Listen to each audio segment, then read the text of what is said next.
Bonjour et bienvenue dans Rubis sur Canapé, le podcast dédié à la joaillerie. Je suis Claire Fillet, joaillière et podcasteuse. La France, et plus particulièrement Paris, est la capitale du savoir-faire joaillier. En tant que passionnée de cet univers, j'ai donc arpenté ces rues à la rencontre de professionnels talentueux de ce secteur. Aujourd'hui, c'est avec grand plaisir que j'accueille François Depré, le fondateur de Sparkle Trade. Bonjour François, je suis ravie de t'accueillir dans Rubis sur Canapé. C'est très gentil d'avoir accepté mon invitation. Merci, bonjour. Tu t'appelles François Depré et tu es le fondateur de Sparkle. C'est ça, Sparkle Trade.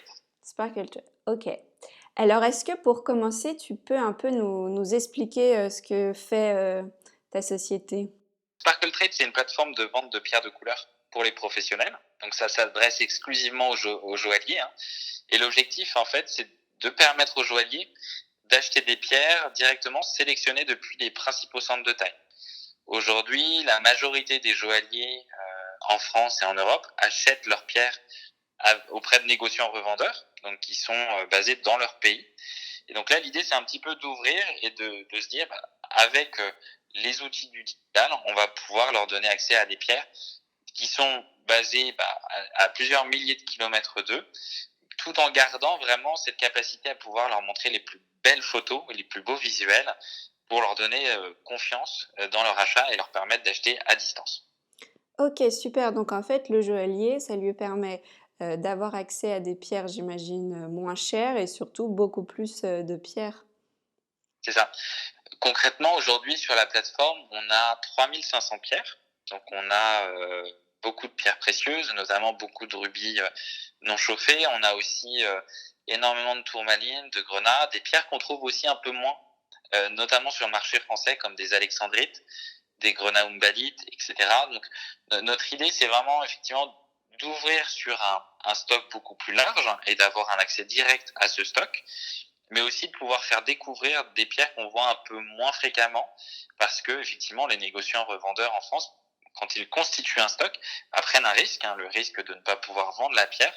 Donc en fait c'est compliqué, c'est plus compliqué pour eux de sortir un petit peu des sentiers battus concernant la pierre et notamment la pierre de couleur, puisqu'en fait on a un champ des possibles qui est absolument phénoménal, et donc le fait d'avoir du stock, c'est pas forcément génial pour justement proposer un maximum de choix. Donc ça, c'est effectivement sur le côté profondeur de stock.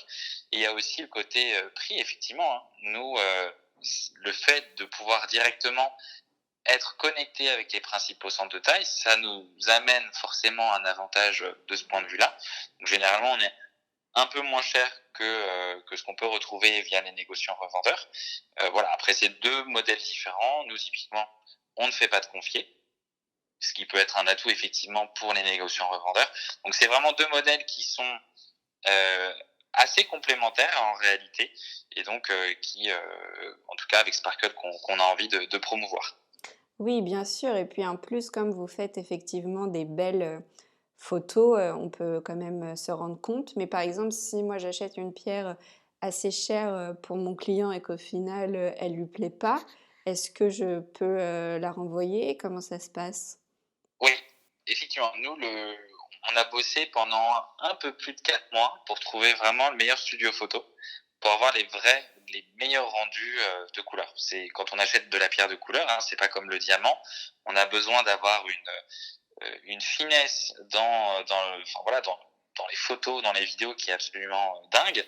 Et donc nous, on a travaillé on a cherché un studio fermé, pour une simple et bonne raison que quand on est en Thaïlande, on n'a pas forcément le soleil qui est passé au même point dans l'horizon, etc. Mhm. Il fait que ça influe énormément sur la perception de la couleur.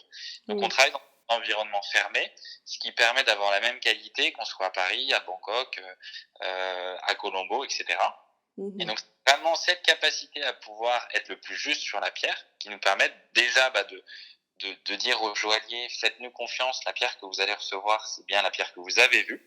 C'est un premier point. Et effectivement, si jamais on a une mauvaise surprise à l'arrivée, mais pour l'instant, ça n'est jamais arrivé, on a la possibilité de renvoyer la pierre gratuitement. D'accord, bah, le fait que tu me dises que ce soit jamais arrivé, c'est vraiment, important. Ça veut dire qu'effectivement ça marche bien, votre concept et que voilà, mais vous avez quand même prévu le coup, si jamais il y avait un souci donc au final c'est parfait, quoi. Exactement, et sur des pierres qui sont, très chères, hein, qui dépassent, Mmh. 1 000 par exemple. Et ça, c'est des pierres qu'on peut aussi, avoir en import temporaire, et qui permettent de pas forcément avoir à avancer l'argent. Donc on a un modèle qui est effectivement, différent du confié sur la majorité des pierres qui vont être en dessous de 10 000 et puis au-delà, c'est forcément du spécifique, hein. On va pas demander à un Oui. joaillier d'avancer cet argent-là. Donc là, on rentre dans d'autres schémas plus conventionnels.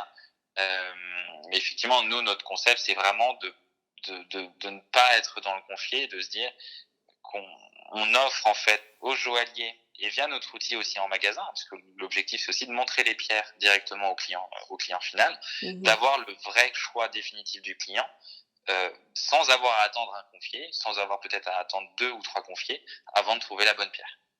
Tu es, incubée à Station F, ce qui est vraiment, rare, dans le secteur de la joaillerie qui est quand même assez, artisanal et enfin, pas vraiment l'esprit start-up, on va dire, en temps normal.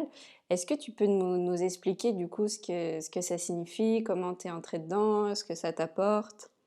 Oui, bien sûr. Alors effectivement, nous on est incubé à Station F depuis un peu moins d'un an. Voilà, on est arrivé en juillet de l'année dernière.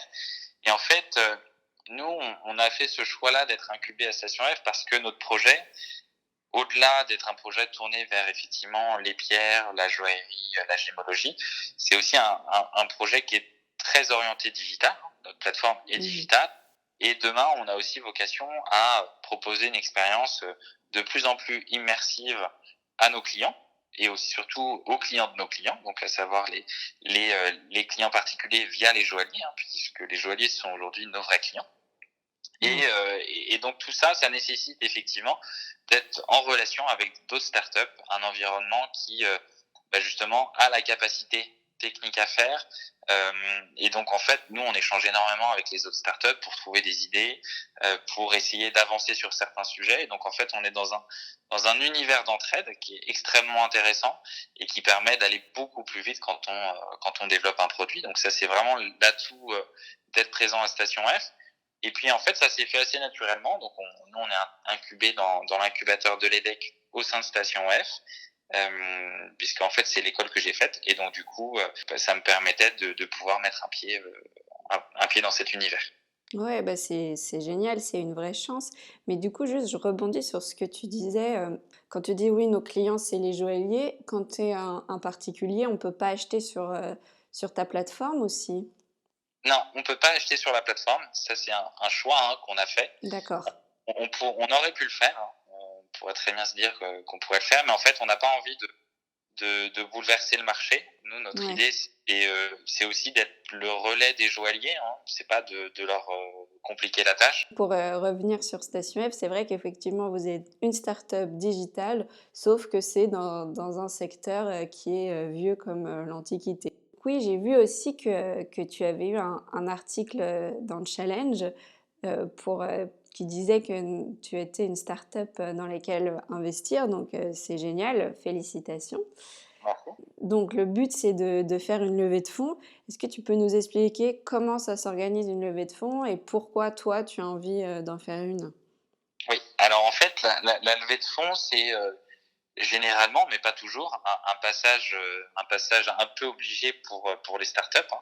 En fait, il y a plusieurs étapes, hein, dans la construction d'une startup. Généralement, il y a la première phase de construction. On va vraiment travailler sur le produit, sur le concept, voir si voilà, il fonctionne auprès de notre cible. Donc nous, c'est ce qu'on a fait pendant plusieurs mois. Donc on a développé notre solution. On avait déjà des joailliers bêta-testeurs qui ont testé la plateforme, qui nous ont fait leur retour. On a pu être dans une phase vraiment d'amélioration.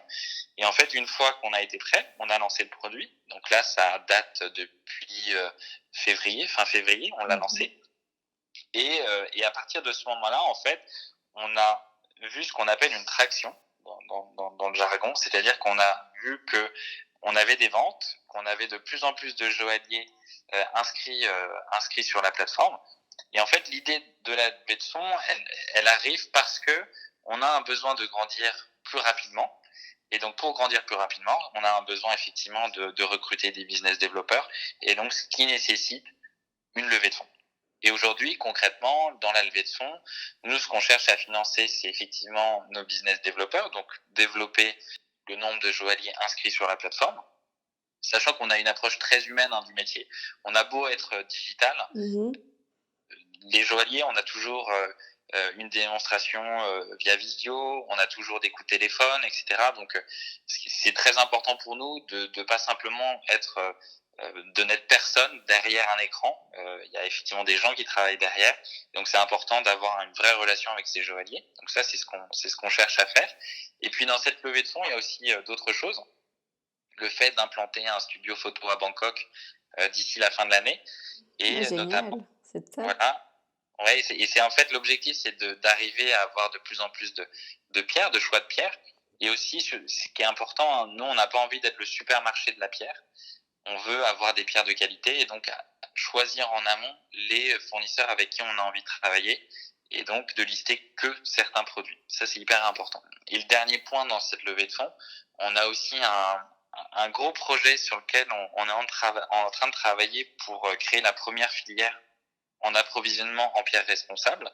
Et donc, il y a une partie des fonds qui ne sont pas réellement dédiés pour nous, mais pour le financement de ce projet, qui permettra demain, grâce à Sparkle Trade, de pouvoir aider les joailliers à proposer des pierres sourcées de manière responsable à leurs clients. D'accord, et donc quand tu dis sourcer de manière responsable, concrètement, c'est quoi? Alors, concrètement, ça, c'est effectivement, c'est un sujet qui est assez déjà dans l'air du temps, mais qui est pas forcément très bien appréhendé par le marché aujourd'hui. Nous, on a une approche assez pragmatique des choses. On sait que on peut pas changer ce qui a été fait. En revanche, en faisant du commerce de pierres, peut-être qu'on peut faire les choses de manière différente pour les pierres qu'on va sourcer demain. Donc notre idée, en fait, c'est de travailler avec une ONG. Donc là, on annoncera les choses assez rapidement, dans les mois qui viennent, pour créer en fait des coopératives minières artisanales indépendantes qui seraient en capacité en fait de pouvoir s'autogérer, mais avoir une force en fait de frappe beaucoup plus importante à l'échelle locale pour ne plus être en fait isolé du marché et se dire voilà, en se rassemblant, on arrive à être plus fort pour avoir une meilleure rémunération parce que en mutualisant les stocks, on a une vraie capacité de négociation face aux négociants lapidaires qui généralement achètent la matière brute. Donc ça, c'est un premier point. Et en fait, par le fait de créer ces coopératives minières, on a aussi la capacité, avec l'ONG avec laquelle on travaille, en fait, d'apporter des solutions de manière extrêmement concrète sur la manière de miner, les outils à utiliser, la méthode de travail, etc. Et donc, c'est tout un programme à mettre en place. Alors, ça prendra beaucoup de temps, c'est très ambitieux. Ouais. Et on est conscient qu'on n'aura pas des pierres avant plusieurs mois avec la première coopérative. Et donc, ça s'inscrit dans la durée, mais c'est parce que c'est un projet auquel on croit. Ouais, c'est ambitieux, mais bon, c'est très, très intéressant. Donc là, j'ai vu, tu nous as expliqué, pardon, donc tes ambitions pour Sparkle, c'est effectivement donc de grossir ce studio à Bangkok et c'est cet aspect environnemental. Est-ce qu'il y a d'autres projets dont tu voudrais nous parler ou c'est déjà pas mal? Non, c'est déjà ça. Moi, ce que je tenais à dire aussi, c'est que moi, je suis un passionné de pierre Ouais. depuis que je suis tout petit. Ça fait, je crois que je suis né dans le Jura et en fait, là-bas, c'est un ancien terrain de lapidaire. Dans les années 1900, c'était une activité qui avait vraiment le vent là-bas.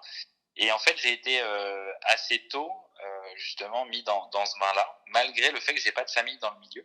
Assez rapidement, j'ai été passionné par ça. Alors au début, je collectionnais plutôt des minéraux en réalité, donc des améthystes, etc. Et n'ayant pas de famille dans le milieu, j'ai fait des études assez conventionnelles. J'ai fait une école de commerce. J'ai travaillé pendant 5 années dans le conseil pour des pour des gros clients sur plutôt des problématiques de transformation digitale, de data, etc. Donc plutôt côté technique et digital. Et en fait, j'ai voulu me rapprocher de cette passion-là.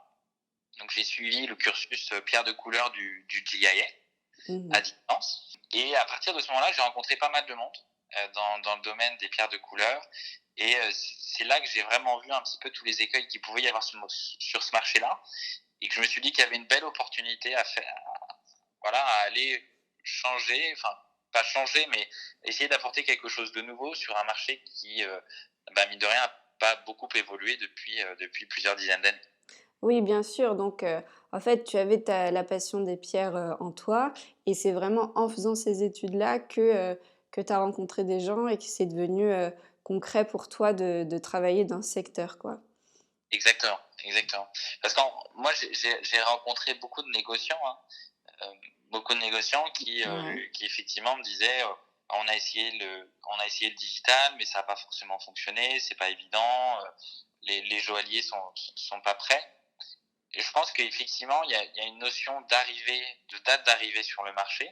Là, je pense qu'effectivement, la crise du Covid a accéléré Oui, beaucoup de choses. et Voilà, c'est ce que voilà, j'allais te dire. Effectivement, on se rend compte qu'on a besoin du digital et de travailler à distance. Donc, au final, même si c'est quand même un frein et difficile pour le secteur, bah, pour toi, pour ton business, au moins les gens se rendent compte que c'est pratique, quoi. c'est ça. Et ça permet plusieurs choses. Hein. Ça permet, moi, je vois, il y a pas mal de joailliers aujourd'hui qui achètent via WhatsApp à des négociants qu'ils connaissent, mais qui sont très loin. Oui. Donc, avec une qualité de photo qui est pas forcément optimale, etc. Donc, on sait que les gens commencent à acheter à distance et ça se fait déjà. Et donc, nous, notre idée, c'est un petit peu de rendre ça plus carré, d'essayer de faire en Mhm. sorte que les choses soient très claires, qu'on ait une vraie confiance dans le service à apporter. Et effectivement, c'est quelque chose qui est tout à fait nouveau. Et le digital aussi, par rapport à ce que me disaient ces négociants, hein, qu'ils avaient essayé, il y avait aussi la manière de faire. Gérer une activité en ligne, gérer une activité digitale, en fait, c'est un métier à part entière qui est très différent du métier d'un gémologue hein, et d'un acheteur de pierres.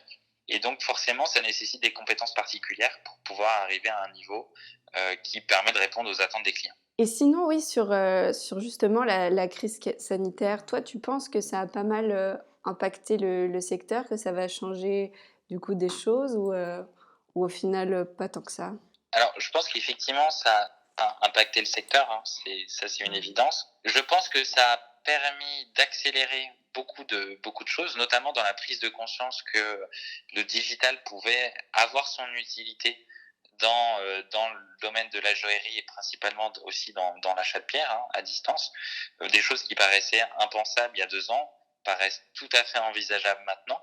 Et on se rend bien compte aussi dans l'accueil que les joailliers nous réservent. Hein. Aujourd'hui, on a plus de 80 joailliers qui ont accès à notre plateforme.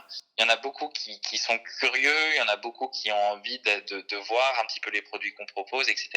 Et donc, je pense qu'effectivement, la crise sanitaire a permis d'accélérer ça. Il y a un élément aussi qui est assez tangible, hein, c'est que on fait beaucoup de rendez-vous visio avec nos joailliers. Ça, c'est des choses qui n'étaient pas forcément énormément mises en place. Mais avec la crise, les joailliers se sont aussi adaptés pour avoir des rendez-vous avec leurs clients à distance, pour pouvoir faire éventuellement du sur-mesure à distance. Il y en a de plus en plus qui le font. Et donc, c'est aussi, voilà, ça a permis de, d'accélérer en fait cette transformation vers le digital, même si de toute manière le métier de joaillier reste un métier artisanal, un métier de créateur, d'artisan, et donc voilà, c'est simplement que le digital vient aider à vendre de manière différente et en fait est tout à fait complémentaire d'une activité plus traditionnelle. Notre idée, c'est d'arriver à un petit peu voilà, faire quelque chose de nouveau. On sait que ça remplacera pas ce qui existe et je pense que c'est plutôt aussi quelque chose de complémentaire. Hein. Et on a vraiment une démarche d'accompagnement vers aussi ces Ouais. nouvelles pratiques. Hein. Voilà, on aide aussi les joailliers. Typiquement, il y a une belle fonctionnalité qu'on a développée sur la plateforme. C'est le fait de pouvoir en fait utiliser la plateforme en mode catalogue pour montrer à ses clients. Ça, Ah c'est ouais. quelque chose qui n'avait pas été fait en fait auparavant, Mmh. ou alors qui avait été fait de manière assez particulière. Et là, effectivement, s'il y a quelqu'un qui rentre dans le magasin et qui souhaite avoir une pierre vert clair, ça arrive, hein, il y a des demandes comme ça, eh bien, en fait, on va pouvoir lui montrer tout un ensemble de pierres vert clair qui ne sont pas forcément du saphir vert qui va avoir plutôt tendance à tourner vers le jaune. On va pouvoir aller sur de l'alexandrite, on va pouvoir aller sur de la tourmaline, on va pouvoir aller sur tout un ensemble de pierres, en fait, auxquelles les joailliers n'avaient pas forcément accès auparavant parce que Ils n'ont pas la capacité d'avoir énormément de stock, hein, ça c'est une évidence. Et aussi parce que les négociants, eux, n'ont pas aussi la capacité de pouvoir envoyer tous leurs Mm. confiés partout au même moment. Et ça, Ouais. c'est hyper important, c'est d'offrir aussi ce choix aux clients, d'aller sur des pierres qui sont peut-être moins conventionnelles et d'aller sur des pierres avec des couleurs qui sont plus voilà, différentes et peut-être plus à la mode. Est-ce qu'en termes de délai, comment ça se passe? Quand, Alors, moi, si je flash sur une pierre, bah, en combien de temps elle arrive? C'est pareil pour toutes les pierres ou ça dépend un peu justement de alors c'est certaines pareil pierres? pour toutes les pierres. La D'accord, chose et que toutes nos pierres sont certifiées. C'est-à-dire que la pierre commence à 200 euros ou à 10 000 euros, il y a tout le temps un certificat qui est livré. Ça, c'est quelque chose d'absolument primordial. Et même au-delà d'une certaine somme, on fait systématiquement une double certification. C'est encore plus vrai quand on a des éléments sur le fait que la pierre est chauffée ou non, enfin non chauffée en d'accord. l'occurrence. Oui, c'est pour vraiment rassurer le C'est ça. client, comme en plus c'est à distance, on a encore plus besoin d'être rassuré, quoi. Exactement, exactement. Et donc ça, c'est quelque chose qu'on fait de manière systématique. Donc quand la certification n'est pas déjà faite, bah, parfois ça prend 1 à 2 jours de délai supplémentaire, mais dans la majorité, elles sont déjà certifiées. Donc ça à prendre en compte. Après, en termes de transport, généralement, ça arrive en 24 à 48 heures. Ah oui, À donc très rapide. OK. extrêmement rapide. En revanche, ce qui prend un petit peu de temps, c'est toute la partie dédouanement Mmh. qui peut faire effectivement augmenter le délai de 5 à 6 jours. Aujourd'hui, on est sur un délai de livraison au mieux à 5 jours ouvrés et généralement qui ne dépasse pas les 8 jours ouvrés. D'accord, oui, donc c'est quand même très rapide. Et ce qui est important aussi à montrer, nous, ce qu'on fait, c'est on fournit un service de bout en bout. C'est-à-dire qu'on sélectionne les pierres en amont, on les évalue, on va les photographier, les mettre sur la plateforme. Ensuite, on va les envoyer pour le dédouanement du coup qui sera fait en France. Et ça, donc en fait, les prix qui sont affichés sur la plateforme, c'est des prix hors taxe, dédouanement inclus. D'accord, donc c'est vraiment le prix qu'on va payer, au final, pour la pierre, quoi. Exactement, parce qu'en fait, on a remarqué qu'il y avait beaucoup de joailliers qui aimeraient bien en fait acheter à l'étranger. Simplement, c'est compliqué parce que Ah oui, oui, effectivement, oui. il y a plusieurs interlocuteurs, le transitaire en douane, si on n'a pas les bons contacts, après avec l'expressiste, etc., ça peut être un peu compliqué. Donc nous, on a essayé vraiment de créer le processus logistique le plus simple, de manière à accélérer les choses et à avoir une vraie capacité à livrer rapidement. Vous, comment vous rémunérez alors? C'est le joaillier qui paye un abonnement ou comment ça se passe? Alors, non, aujourd'hui, on ne fait pas payer les joailliers. C'est une plateforme qui est tout à fait gratuite, hein. Tout le monde peut, OK. tous les joailliers pardon, peuvent y accéder. Ce qu'on fait, en fait, c'est qu'on prend une commission sur les ventes que l'on réalise via la plateforme. Donc, en Ouais. fait, c'est une Mmh. commission qui n'est pas fixe, hein.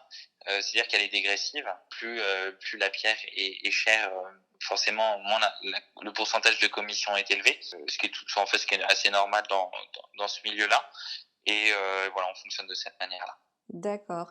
Et est-ce que en termes de là, tu parles du coup des grosses pierres, tu vends des belles pierres, tu fais pas du tout de mêlée. Est-ce que c'est quelque chose que vous envisagez pour, plus tard ou vraiment pas? Alors, si, complètement. Aujourd'hui, effectivement, on est plus spécialisé en pierre de centre. C'est principalement, en fait, une contrainte qui est liée aux importations. En fait, on a un D'accord. coût fixe à l'importation, hein, qui est un coût fixe qui est, mine de rien, assez élevé, un coût Mmh. assez élevé.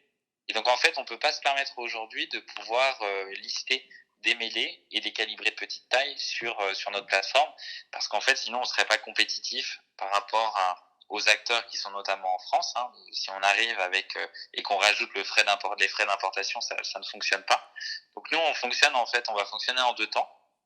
On va attendre d'avoir une demande assez élevée sur les pierres de centre pour pouvoir faire des groupements de commandes. Et à partir du moment où on aura cette capacité à grouper les commandes, effectivement, on pourra ajouter du calibré et du mêlé. Et c'est bien tout l'enjeu aussi pour nous, hein. On sait qu'il y a une vraie demande des joailliers sur cette partie-là. Mmh mh. On a déjà identifié un certain nombre de fournisseurs qui voulaient travailler avec nous sur cette partie. Donc en fait, il faut simplement avoir une demande assez suffisante pour pouvoir être compétitif en termes de prix. D'accord. Bon et ben c'est super, on espère que ça va se faire vite alors. Donc là, on a beaucoup parlé de Sparkle. Maintenant, j'aimerais bien qu'on parle un tout petit peu plus, de toi, tes expériences dans le conseil. Est-ce que ça t'aide, aujourd'hui dans ce que tu fais ou au final, pas tant que ça? Si, Franchement, c'est primordial, hein. Ça a été vraiment, moi, j'ai travaillé dans 2 boîtes de conseil différentes, hein. Une plutôt petite, et une, assez importante. Et en fait, dans ces 2 expériences-là, j'ai énormément appris, effectivement sur des problématiques, liées au digital, sur l'expérience client, sur la data. Et en fait, tout ce que j'ai pu faire pour le compte de mes clients à cette époque-là, hein, c'est des choses que je réapplique aujourd'hui au quotidien. Alors effectivement, avec peut-être une rapidité encore plus forte, hein, parce que le monde de la startup demande à être encore plus efficace et plus rapide. Oui, c'est extrêmement important aujourd'hui dans mon quotidien, et il est fort probable que je n'aurais pas monté cette entreprise-là si j'avais pas été passé d'abord par ce parcours. Ouais, donc ça t'a vraiment aidé. Et au niveau entrepreneurial, comment tu t'es dit, allez, je vais me lancer? À quoi tu avais réfléchi avant? Est-ce que c'est à ça que tu t'attendais au final? Alors, en réalité, au début, moi, quand j'ai commencé mes cours à distance avec le GIS, c'était vraiment dans l'objectif de devenir gémologue. J'avais pas forcément l'idée de Sparkle Trade au début, hein. Voilà, j'avais envie de me rapprocher de ce secteur-là, de cette passion-là, mais je savais pas encore vraiment comment. Et en fait, quand j'ai suivi ces cours-là, j'ai rencontré des gens. J'ai eu l'occasion d'aller aussi à Tucson aux États-Unis, vraiment la grande messe des négociants en pierre de couleur. Et en fait, c'est dans tout ce parcours-là, dans toute cette construction, et aussi notamment via voilà, des discussions passionnées que j'ai pu avoir avec un joaillier qui est à Angers, et vraiment qui m'a accompagné dans toute ma démarche depuis le début, hein, euh, et que j'ai vraiment compris un petit peu comment le marché fonctionnait, et là où effectivement il y avait peut-être des problématiques à venir résoudre.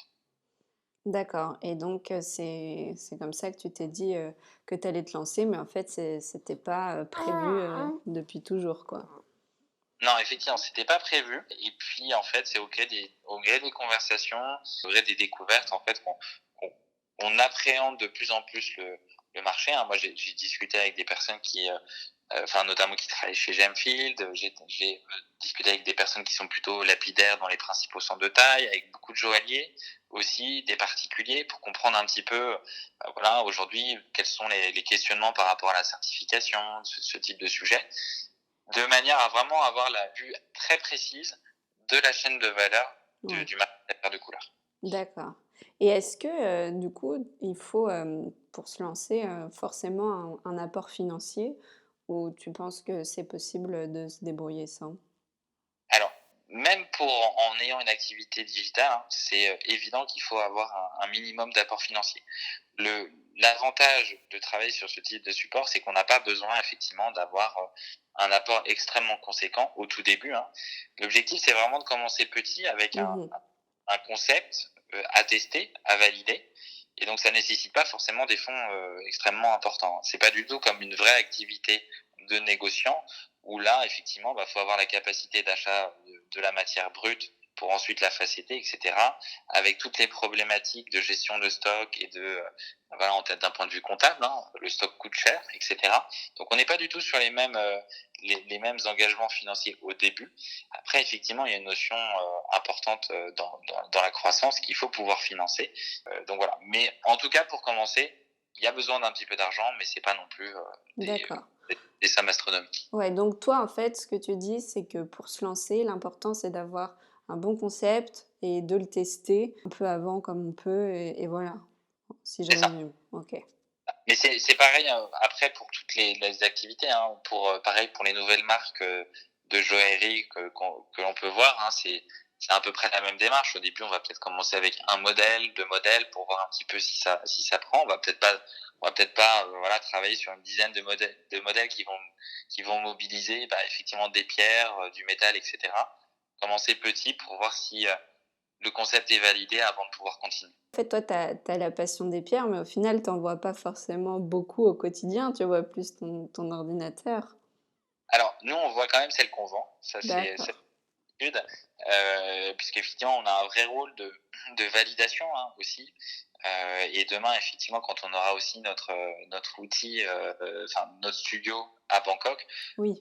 en fait, toutes les pierres qui passent sur la plateforme et que l'on vend à nos clients sont systématiquement vues. C'est aussi notre concept, hein, et c'est pour ça qu'on se différencie, pardon, des marketplaces plus conventionnels dans le domaine de la pierre. Hein, c'est que nous, on vérifie tout parce que, en fait, les négociants lapidaires, eux, ont pas cette. Ils ont tous des manières de travailler très différentes. Ils ont tous des manières de prendre des photos très différentes. Et donc, on peut pas garantir un même niveau de qualité si on vérifie pas tout, en fait. Et donc, nous, on fait le choix de tout voir. Alors, effectivement, on n'a pas un stock en propre de pierres. Donc, on en voit moins. En revanche, effectivement, on voit toutes les pierres qui Oui, passent. mais t'en vois quand même. Et alors, c'est quoi tes pierres préférées, celles qui te font le plus plaisir à voir quand elles arrivent? Alors pour moi, mais j'en ai, on va dire, trois. Alors c'est pas les plus conventionnels. Déjà, il y a la tourmaline, hein. Donc ça, c'est des choses qu'on voit de plus en plus arriver. Alors moi, ce que j'aime effectivement dans la tourmaline, c'est le côté, c'est le côté en fait couleur. Il y a vraiment toutes les couleurs et en fait, c'est passionnant de voir toute cette diversité dans cette catégorie de pierres. C'est assez impressionnant. Donc ça, Ouais, c'est une bien pierre que sûr. j'aime beaucoup. Mm. Forcément, le spinel. Euh, les spinels rouges qui sont souvent bien plus beaux que la majorité des rubis. Hein. C'est une pierre qui est, à mon avis, sous-représentée dans le monde de la joaillerie et qui mérite d'être connue un peu plus du grand public. Et Ça, c'est pourquoi, tu penses? parce qu'en fait, je pense que c'est la qualification en fait au début de pierres précieuses et de pierres semi-précieuses qui est maintenant remplacée par fines. En fait, ça n'a pas forcément servi justement les autres pierres. Et donc en fait, il y a une méconnaissance aujourd'hui assez flagrante, hein, qui tend à se diminuer hein, quand même. Hein. Il y a beaucoup d'évolutions là-dessus, mais on a quand même une méconnaissance. Aujourd'hui, on parle aux particuliers de la tsavorite, de la spessartite, etc. C'est des pierres qui sont absolument pas connues. Et donc, c'est aussi notre rôle via Sparkle Trade de les mettre en avant.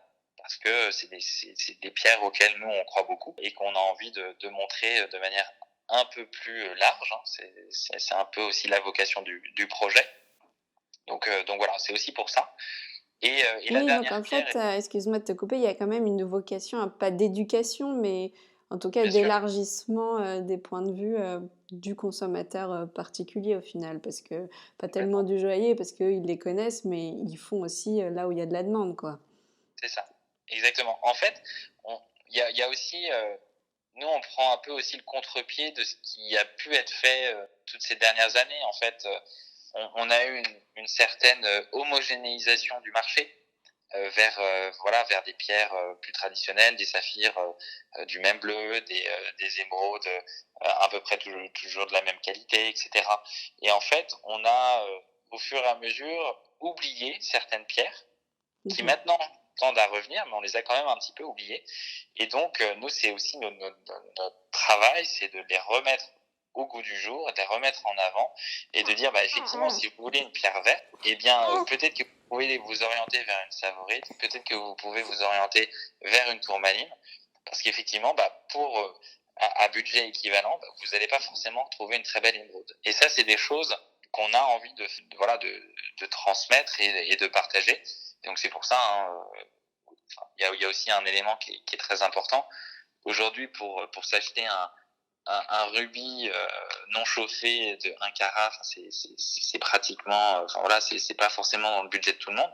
Donc on peut trouver encore des relais dans les pierres comme le spinel par exemple pour pouvoir se permettre de se faire des beaux bijoux. Tu nous disais le spinel, la tourmaline, et ta troisième pierre que tu aimes, Oui, c'est quoi? alors moi c'est l'alexandrite. En fait, on a la chance d'avoir plus d'une vingtaine d'alexandrites sur notre plateforme. Hein. On sait que c'est une pierre qui est très difficile à trouver en Ouais. France.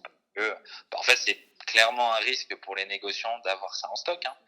Il faut pouvoir trouver le client qui est susceptible de l'acheter. Et en fait, moi j'aime beaucoup celle qu'on a.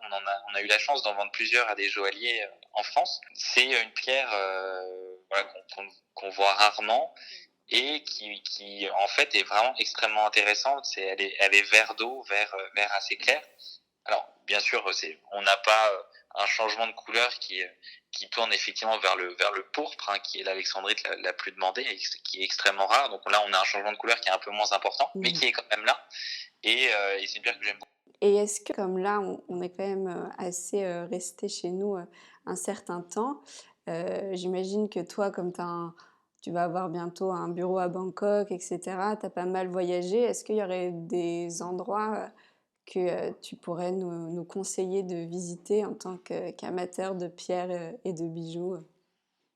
En tant qu'amateur de pierre, je dirais trois. Il y a trois lieux un peu incontournables. Ben, forcément, il y a le salon de Tucson aux États-Unis. Hein. C'est vraiment assez impressionnant. Alors effectivement, il y a le côté JGX qui est vraiment la grand-messe des pierres Mhm. assez haut de gamme, hein, mais il y a aussi tout l'univers de la pierre qui est à côté. Avec, en fait, il y a plus d'une vingtaine de salons, hein, c'est sur 2 semaines. Ah C'est assez oui. impressionnant et donc c'est extrêmement intéressant de voir toute cette diversité. C'est vraiment passionnant. Donc je dirais que voilà, Tucson aux États-Unis. Il y a aussi Sainte-Marie aux Mines, qui a un salon qui est français, qui mine de rien est français, mais a quand même une renommée internationale et qui a un marché Mhm. intéressant, avec beaucoup de passionnés. Et donc on fait des rencontres passionnantes là-bas. Et puis un salon que j'avais bien aimé, que j'avais fait il y a 2 ans, c'était le salon de Munich. Alors pas celui après Tucson, c'était celui en octobre, qui avait été vraiment très bien. Et puis bah, pour l'anecdote aussi, c'est un des plus gros, c'est des salons les plus impressionnants pour tout ce qui est archéologie, qui est pas tout à fait dans le même domaine, mais c'était aussi passionnant de voir tout ça. Et oui, ouais, c'est super, ça donne vraiment envie de s'évader. Est-ce que pour terminer, il y a quelque chose que tu aimerais ajouter? Oui, bien sûr. Moi, il y a un sujet qui nous tient vraiment à cœur hein, chez Sparkle Trade, c'est aussi notre impact hein, vraiment sur le marché. On sait que Mhm. c'est un marché qui a vraiment beaucoup de difficultés à apporter de la transparence, etc., à apporter des garanties sur la traçabilité. Nous, en fait, on a choisi hein, d'inscrire dans les statuts de notre entreprise de reverser 1% de notre chiffre d'affaires pour contribuer à améliorer justement les choses et aller vers une mine durable et responsable. Ça, c'est quelque chose qui est très important et en fait, on le fait de manière extrêmement concrète. On travaille avec un partenaire, donc on sera en capacité d'annoncer des choses bientôt, mais pour vraiment avoir un impact sur le terrain et, euh, et se dire que si on fait du commerce de pierre, bah, peut-être qu'on peut aussi essayer demain de faire du commerce de pierre d'une manière un petit peu différente. Et donc c'est aussi, ça fait partie des grands engagements de Sparkle Trade. Super intéressant, j'ai hâte que tu puisses nous en dire plus là-dessus. Merci beaucoup François de ton temps, de nous avoir expliqué ce qu'était Sparkle, ton Avec parcours. plaisir. C'était très intéressant et enrichissant. Merci beaucoup. L'émission est maintenant terminée, mais vous pouvez découvrir en images cet épisode et aussi plein d'autres surprises en me suivant sur mon compte Instagram. Si vous aimez Rubis sur Canapé et que vous voulez soutenir le podcast, je vous invite à vous abonner à l'émission et à laisser votre avis sur les différentes plateformes d'écoute. Et bien sûr à attribuer des petites étoiles. Je vous donne rendez-vous le mois prochain pour une nouvelle rencontre.